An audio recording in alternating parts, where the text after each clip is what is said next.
Now, Pavarotti was a good friend. Hello, welcome to The Revealing. I'm your host Pavarotti, here to discuss the Idaho 4 case. As a disclaimer, this channel is for entertainment purposes. These are my opinions and I'm not here to slander. So let's get started. Okay, in this episode, I want to touch on the interview I watched the other evening between Nancy Grace and the father of one of the victims in the case. In this interview was a little bit different because of the circumstances that surround it. Now, we know in the past that we've heard statements in interviews that have led people to the wrong conclusions. It was not real information, and it sent people down rabbit holes, and it helped people to determine in their mind that Mr. Brian Kohberger was guilty long before he's ever stood trial for the offense he's accused of. And we've gotten used to some of that made up evidence coming out to tell a narrative and to steer the public opinion. It steered it to the point to where they had to change the venue from Latah County to Ada County now. But a major interview with Nancy Grace that I watched the other evening opened up a whole new can of worms for biasing the jury pool in Ada County.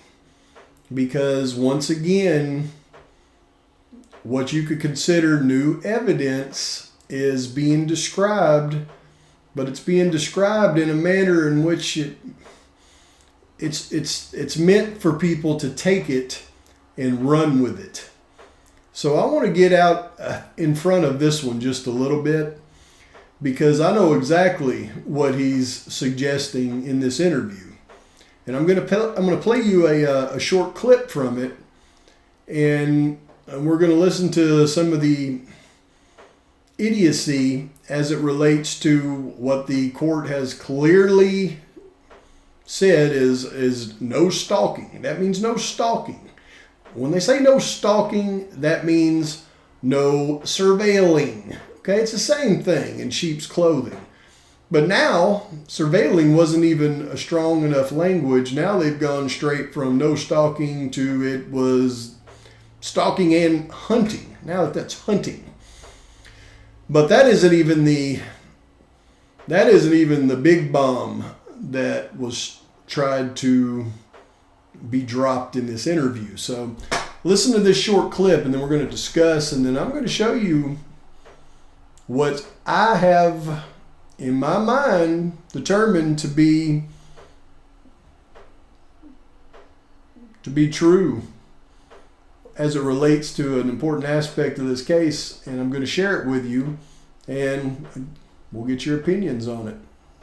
What you just said has been my theory from about day 3.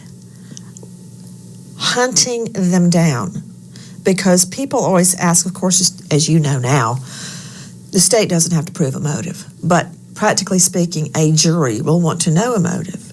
And I believe with all of my heart, from what we know now, and that may change as the trial progresses, that the victims were hunted down. There is no motive that we can understand, normal people can understand. I think you're right, Mr. Gonsalves. I think they were hunted and stalked and watched.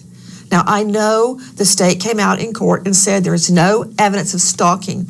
And I take that to mean, in the legal sense, like sending Kelly emails or letters or leaving things at her doorstep, just showing up at her work, trying to date her.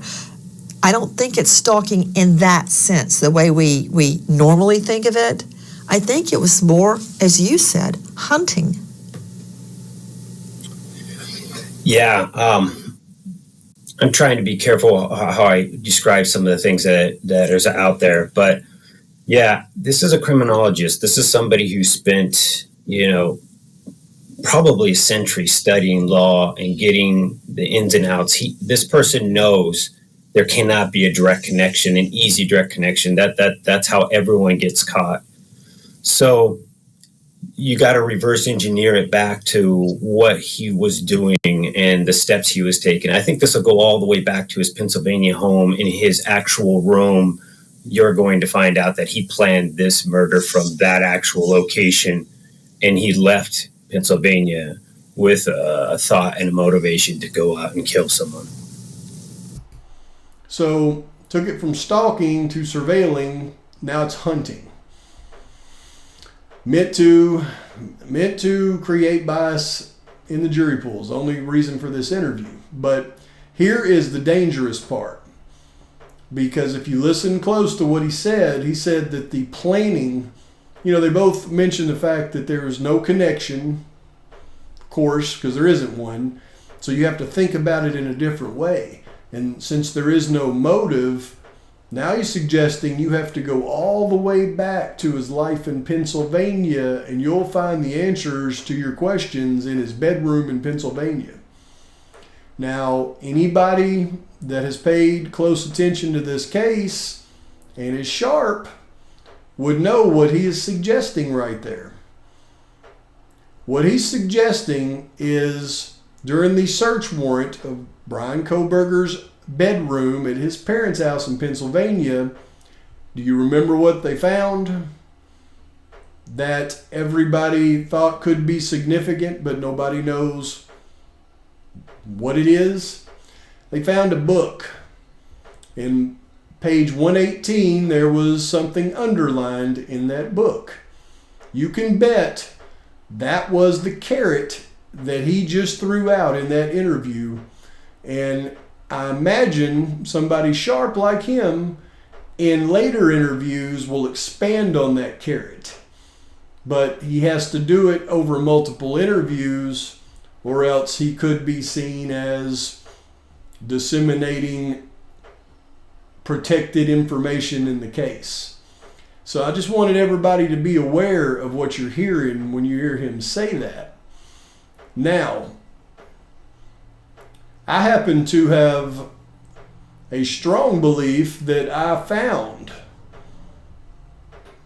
what was underlined on page 118 in some book.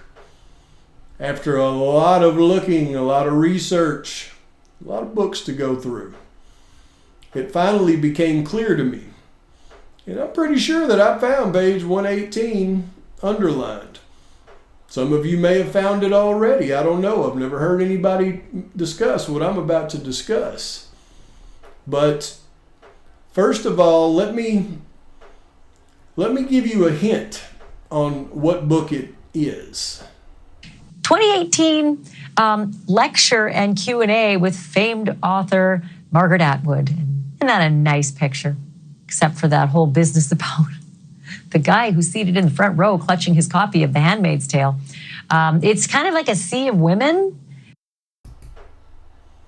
Very interesting book. Was it odd that Brian Kohberger was very interested in The Handmaid's Tale? I don't think so. This was 2018. Who knows, maybe Kohberger wants to be a writer. Very possible with what he is studying that writing would be something that he would enjoy doing. I believe his mentor was a very famous writer about SKs. So that may have been something that he was interested in doing in the future, just like her. So attending seminars by famous writers and their famous books would make sense to me. Now, what is it that he could have underlined in that book that would have piqued everybody's attention? But keep in mind, what I just showed you, that was in 2018. Whatever his thoughts were in 2018, you cannot carry them through to a thought of the day in 2018 to planning a quadruple unaliving in 2022 halfway across the country. Now that's a leap, guy, and for you to insinuate that, I think is wrong at this point in the action. It's time to stop doing that and let the real justice prevail, whether it be guilt or innocent, whether it be guilt or innocent, let the real justice prevail. Let's take a look at page 118. Maybe it isn't really about who can own who can do what to whom and get away with it, even as far as death. So, I don't think it means anything, but I do think I found what was underlined in that unknown book on page 118 that you see in this search warrant right here.